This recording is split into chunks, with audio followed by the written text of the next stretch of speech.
그 여자는 안 돼. 그 아이 사주의 남편을 2번 바꿀 팔자라잖아. 시어머니의 말이었다. 하얀 봉투에 담긴 청첩장을 건넨 바로 그 순간 얼음장 같은 한마디가 내 심장을 콕 찔렀다. 눈앞에 있던 꽃다발도 시어머니의 앞치마에 묻은 밀가루 자국도 모두 흐려졌다. 결혼을 축하해줄 줄 알았던 어른의 입에서 튀어나온 말은 축복이 아니라 저주에 가까웠다. 처음엔 피식 웃음이 났다. 결혼 2번 할 팔자라니. 요즘 세상에 그런 걸 믿는다고? 민호도 옆에서 내 어깨를 감싸 안으며 신경 쓰지 마.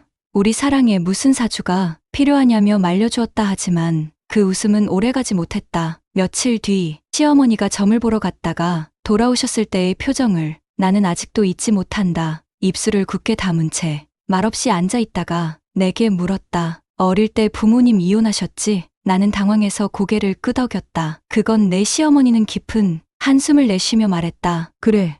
역시 그런 집안 출신은 기운이 강해. 남자를 2명 끌어들이는 운명이래. 그게 사주에 나와. 그날 이후 나는 마치 잠재적 이혼녀가 된 것처럼 취급받기 시작했다. 나에겐 아무런 잘못도 없었지만 시어머니는 내 미래를 단정지었다. 어차피 우리 아들 너한테 버림받을 거야.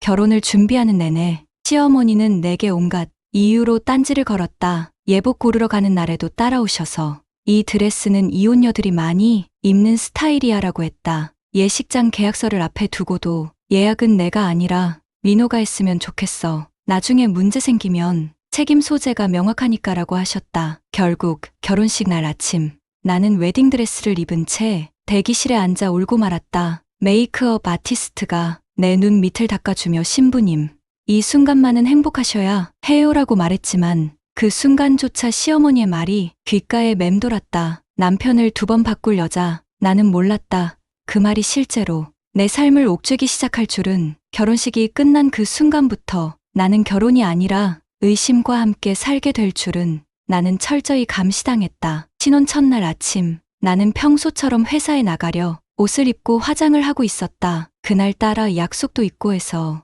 약간 밝은 립스틱을 발랐던 기억이 난다. 그런데 거울 앞에 서 있는 나를 유심히 바라보던 시어머니가 불쑥 한마디 하셨다. 그 치마 너무 짧은 거 아니니? 회사 가는데 왜 그렇게 요란하게 화장을 해? 마치 누굴 만나러 가는 사람처럼 보여. 그 말에 손에 들고 있던 립스틱이 멈췄다. 순간 웃으며 넘기려 했지만 그 뒤로 반복된 말들로 인해 나는 내 옷장 앞에서 점점 작아졌다. 이후로 아침마다 거울을 보며 고민했다. 오늘은 무슨 색을 입어야 눈총을 피할 수 있을까? 머리는 묶을까? 그냥 말까? 옷에 대해 생각하는 시간이 이전보다 2배는 더 걸렸다. 출근 준비가 끝나면 나는 마치 면접이라도 보듯 시어머니 앞을 지나야 했다. 매번 그 눈빛은 나를 상하로 작은 숨소리조차 긴장감을 몰고 왔다. 어디 가는 길이야? 오늘따라 발걸음이 가볍네. 말끝에 피어나는 그 뉘앙스는 의심에 가까웠다. 나는 어색하게 웃으며 대답하곤 했다. 회사요 어머니. 그냥 평소처럼요. 그때만 해도 시어머니의 그런 말들이 단순한 세대 차이에서 오는 참견이라 생각했다. 하지만 그건 시작일 뿐이었다. 그때만 해도 그저 시어머니의 세대 차이라고 생각했다 하지만 그것은 서막에 불과했다. 하루는 출근하려는데 시어머니가 나를 문 앞에서 세웠다. 어디 가는데 이렇게 설레는 표정이야? 나는 어색하게 웃으며 말했다. 회사 출근이에요 어머니. 그날 오후 회의 중에 휴대폰이 진동했다. 시어머니였다. 아가 점심은 뭐 먹었니? 회의 중이라 답장을 못했다. 그런데 30분 뒤 또 메시지가 왔다. 남자 직원하고는 말 섞지 마. 그 아이들 눈빛이 요즘 날카로워. 가슴이 철렁 내려앉았다. 혹시 누가 내 뒤를 따라다니는 건 아닐까? 점점 그런 불안이 커져갔다. 오후엔 이런 메시지도 도착했다. 책상 위에 꽃 놓인 거 누가 준 거니? 남자 직원이지. 그날 퇴근하면서 로비에 있던 경비 아저씨가 조용히 귓속말로 말했다. 며느님, 어머님 오셨다 가셨어요. 5층 복도 끝에서 창밖만 한참 보시다 가셨습니다. 퇴근이 10분만 늦어져도 전화가 오고 주말에 친구와 약속을 잡으면 그 친구 남자지. 라는 말이 따라왔습니다. 나는 더 이상 숨 쉴 곳이 없었다. 집은 더 이상 쉴 수 있는 공간이 아니었고 회사도 시어머니의 시선에서 자유로울 수 없었다. 어느 날은 머리를 감지 못해 질끈 묶고 나갔는데 오후에 도착한 메시지엔 이렇게 적혀 있었다. 아가 오늘따라 힘없어 보여. 혹시 마음이 다른 데 가 있는 건 아니지? 나는 그 순간 깨달았다. 사랑하는 사람과 결혼해 시작한 내 삶은 누군가의 불신과 편견에 둘러싸인 미로가 되었다는 걸. 남편 민호는 처음엔 어머니가 원래 예민하셔. 그냥 흘려들어라고 했다 하지만 그 말은 매일같이 반복되는 일상 앞에 설득력을 잃었다. 더 이상 참을 수 없었던 나는 민호에게 말했다. 나 더는 이 결혼 못해. 사랑만으로 되지 않는 게 있더라. 그날 이후 우리 사이엔 짧은 거리감이 생겼다. 민호는 가끔 눈치를 보며 그래도 어머니도 당신을 좋아하시긴 해. 그 방식이 이상한 거지라고 했지만 그건 위로가 아니었다. 그러던 어느 날 회사 워크숍이 있었다. 이틀 일정이었고 난 미리 알렸지만 시어머니는 끝내 믿지 않았다. 둘째 날 아침 숙소 앞으로 시어머니가 나타났다. 이 여자가 여기 있었구나. 거짓말까지 하면서 남자를 만나러 왔지?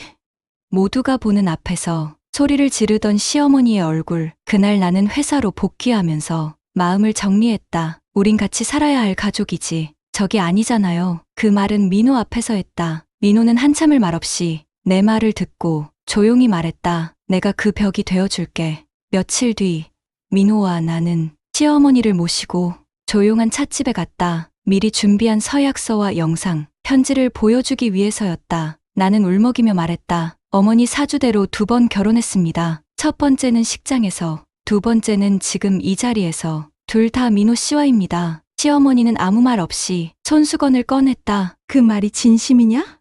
나는 고개를 끄덕였다. 그날 이후 시어머니는 예전처럼 날카롭진 않았지만 완전히 달라진 것도 아니었다. 몇 달이 흘렀다. 계절이 한 번 바뀌고 민호와 나 사이엔 조심스러운 평온이 깔려 있었다. 그러던 어느 날 오후 민호의 전화가 걸려왔다. 그의 목소리는 평소와 달리 떨려 있었다. 여보, 어머니가 넘어지셔서 병원에 입원하셨어. 엉덩이뼈 골절이라 당분간 거동이 어렵대. 나는 잠시 말이 막혔다. 숨을 들이마시며 눈을 감았다. 그토록 나를 몰아세우고 의심하고 창피를 줬던 사람. 이제 와서 내가 뭘 할 수 있을까? 하지만 마음 한구석에서는 이상하게도 외면할 수 없었다. 나쁜 기억만 있는 건 아니었으니까. 민호가 조용히 덧붙였다. 병원에 혼자 계셔. 아무도 못 온대. 나는 결국 조용히 입을 열었다. 알겠어, 갈게. 병원으로 향하는 택시 안에서 마음이 수없이 흔들렸다. 병실 문 앞에서 멈춰섰을 때 심장이 세차게 뛰었다. 나는 손잡이를 잡고 천천히 문을 열었다. 시어머니는 TV를 보고 있다가 내 모습을 보고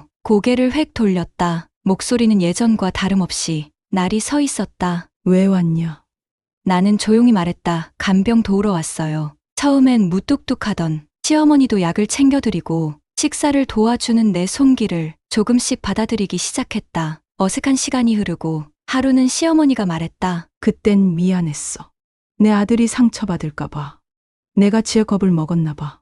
나는 손을 맞잡으며 말했다. 어머니, 전 아직도 민호 씨를 사랑해요. 그건 변함없어요. 며칠 뒤 시어머니가 조심스럽게 말했다. 그 보살 다시 찾아가 볼까?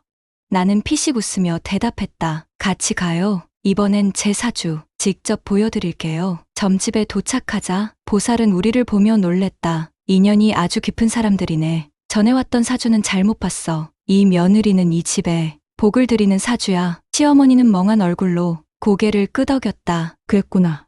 내가 너무 미신에만 의지했구나.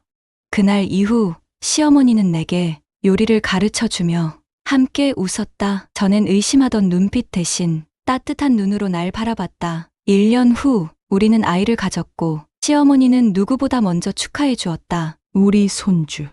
복 많이 받을 거야. 나는 말없이 시어머니 손을 꼭 잡았다. 이 사람과 이 가족 나는 끝내 떠나지 않기로 했다. 2번 결혼할 운명? 그게 아니라 한 사람을 2번 구한 인연이었다. 감사합니다. 오늘도 따뜻한 하루 되세요. 구독과 좋아요는 큰 힘이 됩니다.